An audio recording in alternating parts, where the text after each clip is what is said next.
how are you doing? It's the Bayou Book Slayer, and I am back again with another book review. This one is the story of Bobby Brown.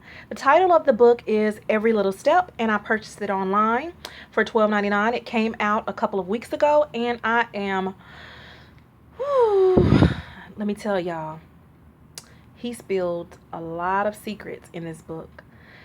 So let's just get into it. Okay, did you know that Bobby Brown was molested by a priest? Did you know his mama was a dope dealer?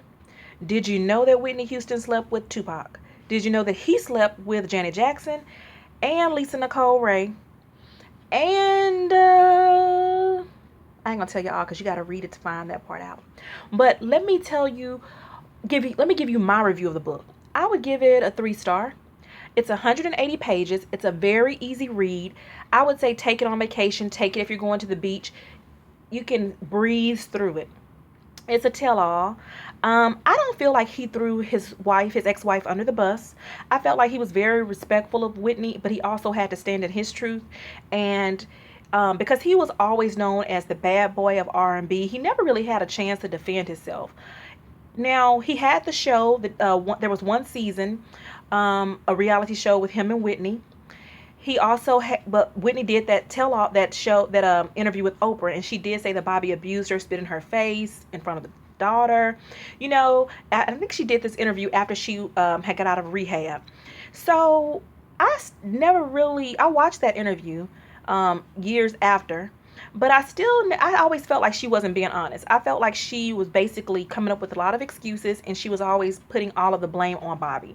And I've known enough liars to know when somebody is lying, and I didn't discern that she was being 100% truthful because she still wanted to look good in the public eye. She was still very much worried about her what's the word? The way she represented herself, about her image. She was still very much image driven at that point. So of course she wasn't going to make herself look like, the crackhead. Even though in the reality show you really saw her at her lowest point. Now I love Whitney. I was not a huge fan of her at the time because my maiden name was Houston, and everyone would always ask me where I lived. Are you related to Whitney Houston? Because there weren't that many black people around that time where we lived at. Actually, yeah, there weren't many at all that had the last name Houston. So I got annoyed when people would always ask me, are you related to Whitney Houston? So I tried to shy away from anything Whitney Houston. And even the tabloids, I paid them no attention. I was really not into that kind of thing. So reading this book, I was really intrigued. I wanted to know. I finally said, you know what, let me hear what Bobby has to say. And I was pleasantly surprised. I mean, the book was well written. It was written by him and co-authored by Nick Chiles. And reading this book, it just really, it impressed a lot on my heart as far as their relationship. I mean, how it was just, their whole relationship was tabloid fodder. And I don't think it ever really got the respect that it deserved. And I think they were kind of pretty much doomed to fail, just from the way the tabloids always attacked them. Having drugs in their marriage did not help at all. All the infidelity, the cheating back and forth. I mean, he goes on to say, like, at the beginning, the night, I think like a month before their marriage, Whitney basically gave him a hall pass, and said, do whatever you want to do, because when you get married, you're going to basically be all mine. And he went on a bachelor party. He said that was 10 times worse than the hangover for like a month. He talks about his relationship with Mike Tyson. He talks about their friendship. He talks about how the boy band was started, New Edition, why it broke up, how he's still friends with some of the group members, but why he left, how he was ripped off when they had they actually didn't have a contract when they first started. It was basically based on a handshake with Maurice Starr, and that Maurice Starr was not the one who robbed them. It was actually their management company. Bobby Brown was such an innovator. I mean, not only was he a singer, a dancer, he was a great performer. He was just an all-around showman. That can't be taken from him. He was the first one to actually go to Atlanta, to the Dirty South, and start a music studio. I mean, he was the first one that did that. No one really did that back in the day. No one really was starting labels like he did. And I did not realize that he actually made more money than Whitney Houston. She sold more albums than him, but he made more money because of his publishing. I mean, it was just so much that you really don't know when you look at things from the surface. And I just really enjoyed the book. It just opened up a different world for me to just see how things were. I mean, I hate to say I mean all the time. Y'all forgive me for that. But I'm just kind of like in my feelings about this story because I feel bad for the man. I mean, just imagine if they had had their marriage in this day and age where we have Facebook and Twitter and Instagram. Then all they really had to worry about was paparazzi and National Enquirer.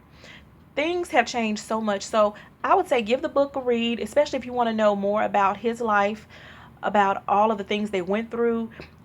There are definitely three sides to the story: his side, Whitney's side, and the truth. Whitney told her side.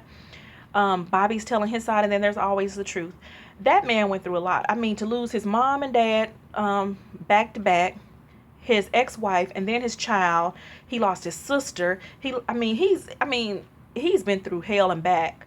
So I'm really glad that at the end of his story, even though he has more years to go, God willing, that he was able to have some peace, some kind of domestic bliss with his wife Alicia and their kids now, and his other kids, Bobby Jr., LaPrincia, Landon, you know. So you got to read the story, y'all. It's a good read if you love New Edition, and if you love Bobby Brown, I would definitely say check it out.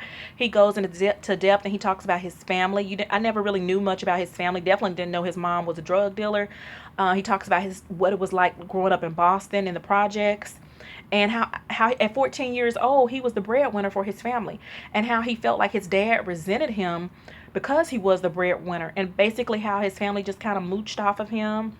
He talks about, it's just so much. I would definitely say give it a read. I'm missing some parts, but it's okay because if you read it, you'll see it for yourself. You'll read it for yourself, right? Okay, so let me know what you thought about this review. If you got some questions, if you don't, if you have any questions about it, if you've read it, if you want to talk about it, please leave a comment. Let me know so I can answer it, or I can give you my 2 cents. That's all this is. Please like the video if you like it, and subscribe if you're not a subscriber already. All right, bye y'all.